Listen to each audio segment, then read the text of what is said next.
Պետության կողորտից բռնելու ենք ամբողջ մեր քաղաքով եւ ասելու ենք. Հերիք է թոս փչեք մեր աչքին, կոնկրետ ծրագիր ներկայացրեք։ Որևիցե մի կուսակցություն, եթե Շիրակի նկատմամբ, Գյումրու նկատմամբ լուրջ ծրագիր աշխատատեղերի ստեղծման մասին է խոսքը, աշխատատեղերի ստեղծման համար, ուրեմն լուրջ ծրագիր չի ներկայացնում, ես պետք է քարոզեմ բոլորիդ, որ ասեմ ինչի համար է կտրում այս կուսակցությանը։ Մոշկուրից տղեն է, հորող պորս մարդն է, չիտեմ ինչ է բան ես կոմեկով, մեծ սկզբունքով, եթե գնում եք ընտրության, ուրեմն ձեր նախնիները ձեզ կանից են։ Դուք դրանց պիտի ասեք, ինչ եք առաջադրել Թավաջանի հետ ձեր թեկկազությունը։ Ես տեսնում եմ ինչ-որ մի տղա կա, ասեմ ձեզ որոշակի հարկանք ունեմ, բայց երբ որ միացել է ԿՊԻ-ին, ես էլ չեմ կարող նրան ընդունել ճիշտ մարդկային տղա։ Ազգի Թավաջանի հետ ով ճանապարհ է գնում, ուրեմն նույն մարդը ինքն է։ Եվ այսօր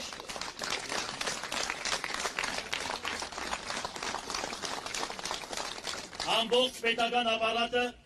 աշխատում է իմ դեմ։ Ամբողջ պետական ապարատը բոլոր նախարարներին ուղարկում են Գյումրի։ Ամեն մեկը իր ենթակառույցներին ստիպում է, որ ընտրեն ԿՊԻ-ին։ Բանակից սկսած, ուրեմն մանկապարտեզներ, սպորտ դպրոցներ, նախակրթարաններ, դպրոցների բոլոր տնօրեններին բերել են իրենց ուրեմն ավականիներ են դարձրել։ Եվ հիմա հայտարարություն եմ անում, ուրեմն ասել են, մտնում եք ընտրական տեղամաս, մտնում եք այդ ընտրախցիկի մեջ, 9 հոգի ենք, ուրեմն անպայման Վարդան Ղուկասյանի քվեաթեժնիկը դուս եք բերում, մեզ եք տալիս, որ մենք տեսնենք որ դուք իրան չեք ընտրել։ Ուրեմն Աստծո անիծքը թափել է ձեր գլխին, էդ էլ եմ ասում ձեզ բարձրաձայն։ Ընտրեք արժանավուն ձևով, դուք տեսել եք, ձեր տեսածը ընտրեք, ձեր աչքի տեսածը,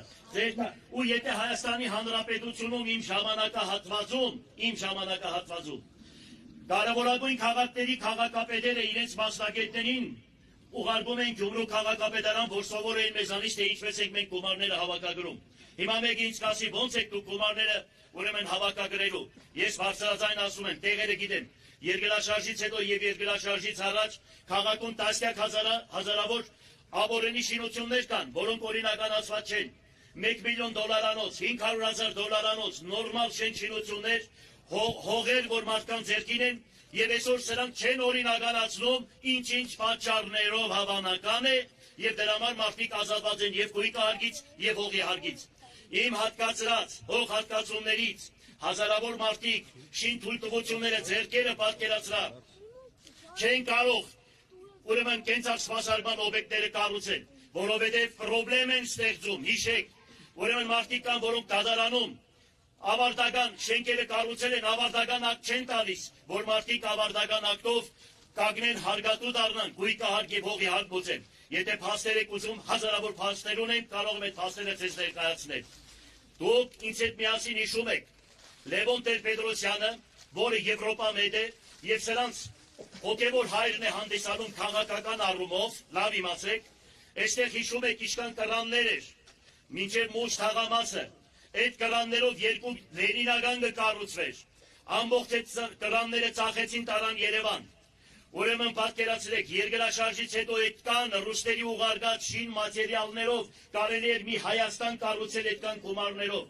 եւ այդ բոլորը մխսեցին։ Չեմ ասում, ամբողջ քաղաքի գործարանները համալրվել էր ժամանակակից 21-րդ դարի վերջի մեքենասարկավորումներով, պատկերացրեք, ամենավերջի մեքենասարկավորումներով։ Բոլորը վաճառեցին թուրքերին եւ պարսիկներին,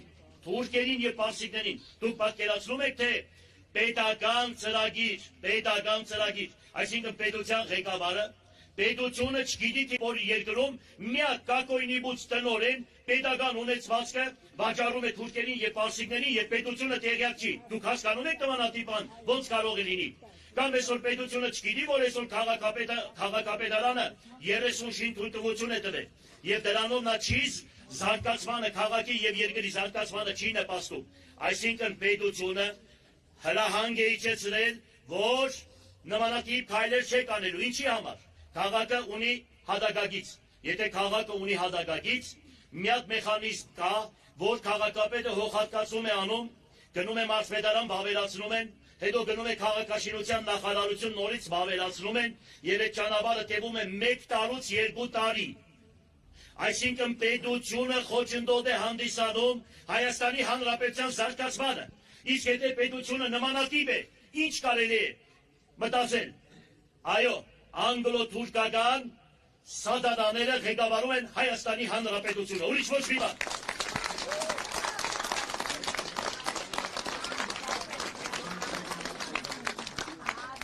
40,000 տնակ են քերացրել քաղաքից, 40,000։ Այն ժամանակից մեղադրում են, որ մարդիկ բնակարան են ստանում, երկու եղբայր, ասենք եղել են 4-5 հոգի կամ 6 հոգի, երկու սենականոց բնակարան ունեն, ստանում են երկու բնակարանը, մի եղբայրը դարել են 14 հոգի, մի եղբայրը ասում էր ես կգնամ այդ բնակարան ապրելու, մի եղբայրն է ասում էր գիտեք պարոն քաղաքապետ, հատկացրեք ինձ օրինական, մենք եղբայրներով կսարքենք, մենք այստեղ մնանք։ Որ եկա, խոսք եմ տալիս բոլորի դաշտի առջև։ Չեմ նայելու ոչ մի պետական հրանգի։ Անպայման, եթե քաղաքի կենտրոնական հատվածերում չէ,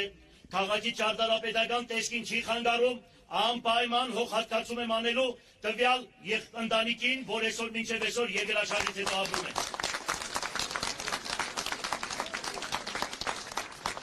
Քաղաքում կար 8 հիվանդանոց։ Պատկերացրեք այսօր մի հիվանդանոց է։ Շիրակի դաշտավայրը, Գուգարկը, Արագածոտնի մարզը, Ջավախքը ամբողջությամբ այդ հիվանդանոցի վրա է։ Եվ այսօր պատկերացրեք ինչ վիճակի մեջ է հիվանդանոցը, չնայած այդ հիվանդանոցը ես եմ արել, որ կառուցել են Գյումրի քաղաքում, լավ իմացեք։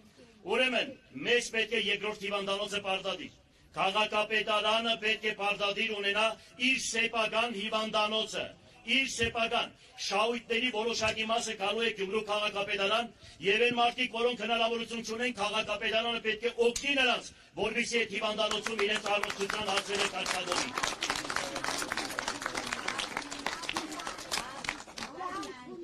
Ուրեմն, պատկերացրեք հասարակ մի բան եմ ասում։ Գյումրու հրապարակը 4 մուտքեր ունի, 4 մուտք, այսինքն դեպի հրապարակ 4 մուտք է։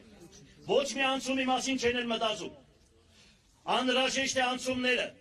այդ անցումները կամ կառուցելու է քաղաքապետարանը, տագը խանութներ կառուցելով, վարձակալությամբ հանձնելով քաղաքացիներին, կամ տալու է քաղաքացիներին, ասելու է տալիս ենք ձեզ, ձեր գումարներով սարքեք եւ ժողովուրդը օգտվելու այդ անցումներից, որը անհրաժեշտ է մեր քաղաքի համար։ Ես այսպես թեթև բաներ եմ ձեզ ներկայացնում, բայց ազատ տնտեսական կոդին, որ մի երիտասարդ կա, ինքն էլ է վերցրել հավանական իմ ծրագրերից, որովհետև 96 թվականից ես այդ հարցը առաջ եմ քաշել, դուք բոլորը տեսել եք իմ ելույթներս, եւ եթե պետք է ցույց կտամ, տասնյակ ելույթներ ունեմ եւ ազգային ժողովում, եւ բոլոր նախագահներին այդ հարցը բարձրացրել եմ, բայց իրենք ցավոք սրտի ազատ տնտեսական կոդի դարձրեցին մեղրին։ Ես ելույթ եմ ունեցել։ Ասում եմ մեղրում, եթե դուք դարձնում եք ազատ տնտեսական կոդի, մի քանի գրասենյակ կբացեն այսօրվա օլիգարխները եւ ներկրումը Պարսկաստանից կգա այդ գրասենյակների միջից կացնի եւ բյուջեն կդադարվի, որ իրոք այդպես են արել։ Ես բարձրաձայնում եմ, բայց այն համով չկա, որովհետեւ իրանց հոբարներն ու պապաներն են հավանականը, որ վախենում են դրանցից։ Ես ասում եմ, Գյումրին պետք է դարձնեք ազատ տնտեսական կոդի։ Մեր թվարկությունից առաջ դա արել են։ Աշխարհում մի հատ երկիր չկա, որ երբ որ աղետ տեղի ունենա, ու այդ երկիրը, այդ քաղաքի, այդ մարզի հարգերը չկրճատեն, 50 կամ 100%-ով աշխարհում նմանատիպ դեպք չկա բացի Հայաստանի Հանրապետությունից։ Ես զարմանում եմ Երևանի գիգանտ գործարանները Արարատյան դաշտավայրի, որ ոչ մի բան չի եղել։ Մեր գործարանները ամբողջությամբ փլվել է, նույնքան հարկ են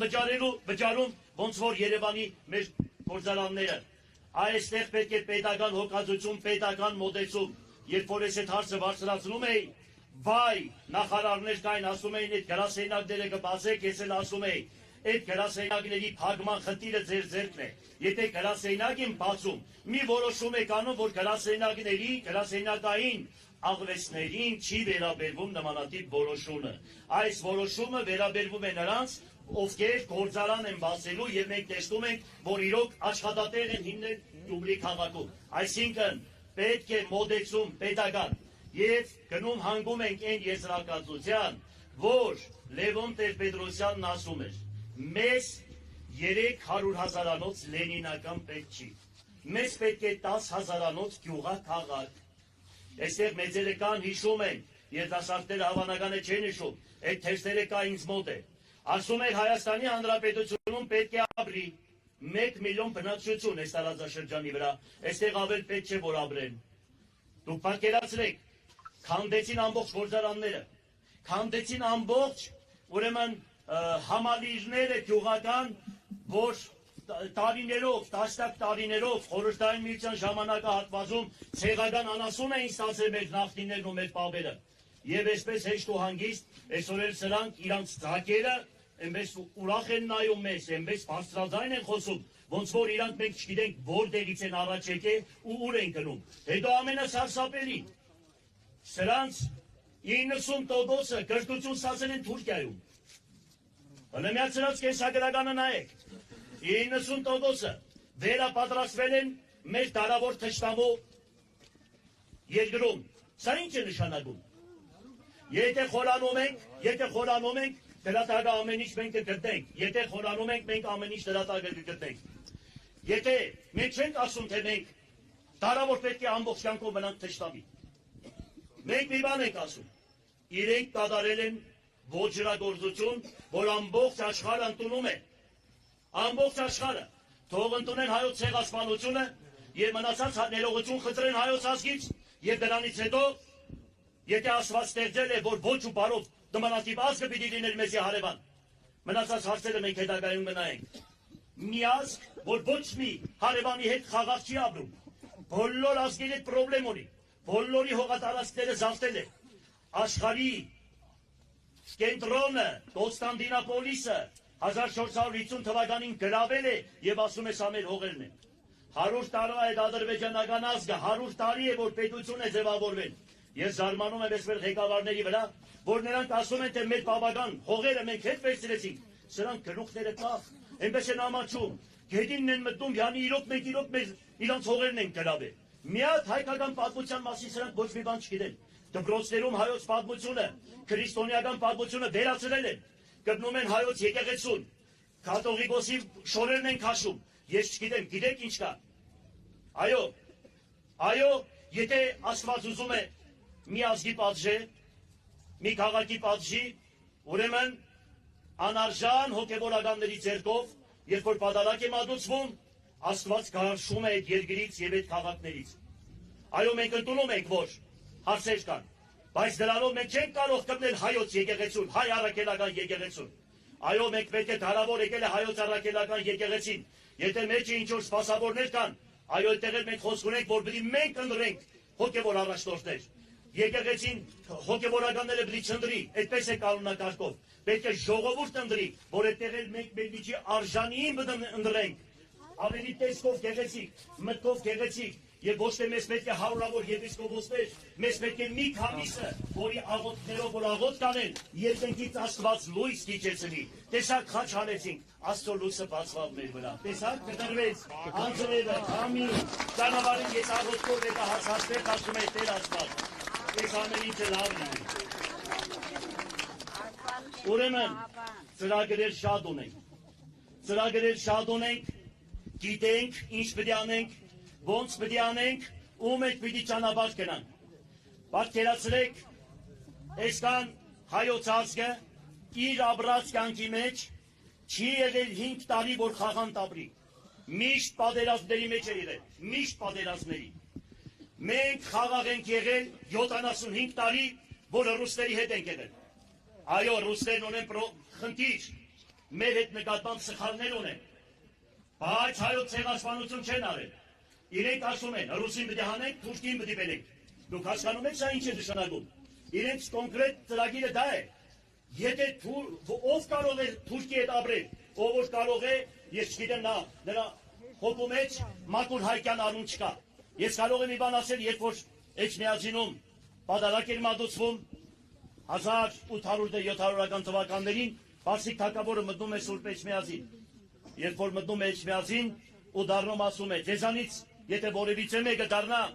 պարսկական կրոնին, ես իրեն այսինչ նահանգին մոկպետ կնշանակեմ եւ 3 այս սկուտեղներով ոսկիներն ու բրիլյանտները նրան կնվիրեմ։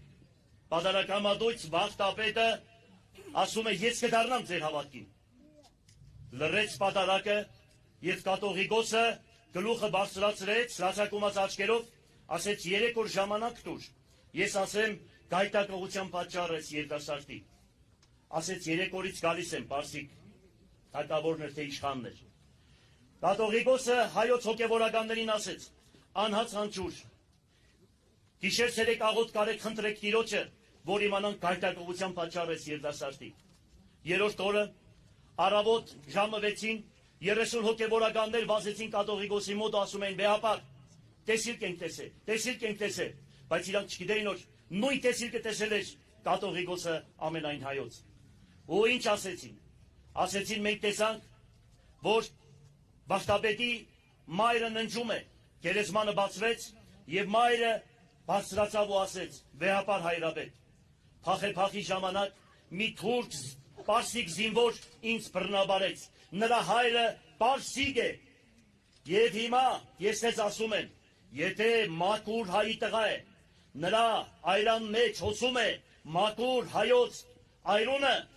եւ հալալ մորտատ է կերել, նա երբեք չեր ստորագրի Արցախի հանձումը, Գանձասարը, Դադիվանքը, Ամարասը եւ 388 եկեղեցիներ հայոց սրբությունները նրանք երբեք չէին հանձնի թուրքին, եթե մաքուր հայկյան արուն էր հոսում նրանց երակների մեջ, եթե որևիցե մեկը այսօր Դավաճանի կողքին կանգնում է, ուրեմն գիտեցեք, երբ որ Սուրբ Շուշանիկը, Վարդան Մամիկոնյանի աղջիկը, ամբողջ վրացիները պաշտում են նրան, ուրեմն ամուսինը հավատափող էր, եւ երբ որ չեմ ուզում երկարացնել, հանդերձյալ կյանքում ամուսինը դժոխքի մեջ տանջվում էր, 4 երեխա ուներ Շուշանիկը, խնդրեց Սուրբ Շուշանիկին, թե ինձ ձերքդ մեկնի, այս ձետերի մեջ այրվում եմ, հանի էստեղից, չէ որ 4 հատ երեխա ես ունեցեք, գոնե 5 րոպե տանջանքների մեջ եմ։ Շուշանիկը մի պահ ուզում էր ձերքը երկարացնել, մեկ էլ մի ձայն լսեց. Մահ Դավաճանին, դա Վարդան Մամիկոնյանն էր, ես մերնում իրա գերեզմանին։ Սահակ Պարտևն էր Շուշանիկի պապը, Սահկանուշն էր նրա տատիկը, եւ այսպես մահ Դավաճանին պատրաստվում է երկնային Դադաստանը եւ հայ ժողովրդի Սողոմոն Թելլերյանի բրեժը։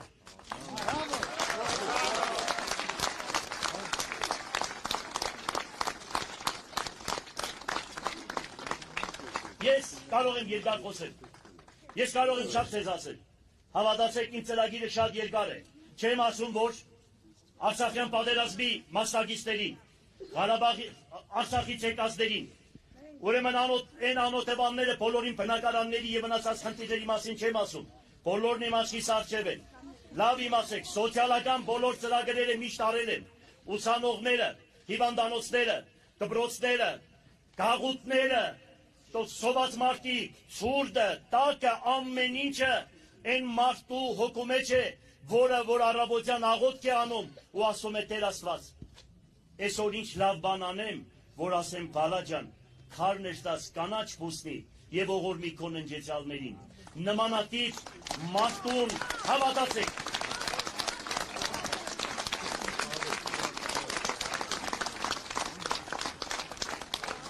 Եվ ես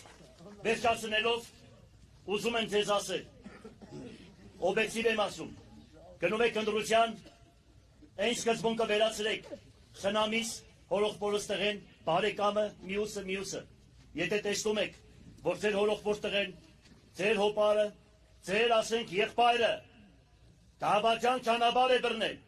ճիշտ չի անում, ու տեսնում եք դիմացին ավելի ճիշտ է, գնացեք ճշմարտության հետևից, ես չեմ ասում, թե դուք զգացեք, ձեզ Աստված կթելադրի, ձեր հոգու ձայնով գնացեք, ոչ թե խելքով, ոչ թե մամոնայով, ոչ թե գրբանով ու պաշտանով, որ մեկ էլ միտեղ պաշտոն, միտեղ ինչ-որ չգիտեմ ինչ-որ տակուկ տեղ, ինչ-որ հարստություն, ինչ-որ մի բան, գնացեք ճշմարտության, հոգին ինչ-որ թելադրում է, ըստ արժանվույն արեք ինչ-որ պետք է, եւ ասում է, ըստ հավատքիքում եղիցի ձեզ, ինչ-որ քո ժողովուրդն է, այդ կանել քո առաջնորդը կլինի։ Շնորհակալություն։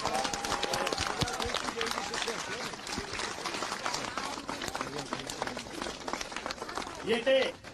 լուրջ քաղաքային ու ազգային հարց ունեք տվեք, եթե անձնական հարց է, խնդրում եմ անձնական հարցերը պահեք, ուրեմն առանձին մեզ կմոտենաք, կկաք իմ օֆիսս, ես բոլորիդ, գիտեք, որ մշտական իմ ուրեմն միակ քաղաքապետերից մեկն եմ եղել, որ շաբաթը 2 անգամ ընդունելություն եմ արել, լավ իմանաք, շաբաթը 2 անգամ, 13 տարի,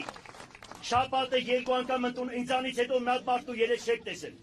մի հատ մարդու երես չեք տեսել, դուք լավ գիտեք, բոլորը ձեր աչքի առաջ եղել, ու այն քաղաքապետն եմ եղել, որ չեն մտե փող քաղաքապետին կաբինետը ծեծել, աստոյով էլ մտնեն քաղաքապետարան, այդ էր իմ խստությունը, ու շատ ճիշտ եմ արել։ Եթե հարց ունեք լուրջ, քաղաքային ու ազգային, խնդրում եմ տվեք, ասա։ Աբես։ Դե ժողովուրդ ջան, ես գիտեմ, որ դուք ինձ այդպես լուրջ հարցեր չունեք տալու, որովհետև ես դուք գիտեք, ես ձեր հետ մենք միասին ինչ ենք արել։ Ուրեմն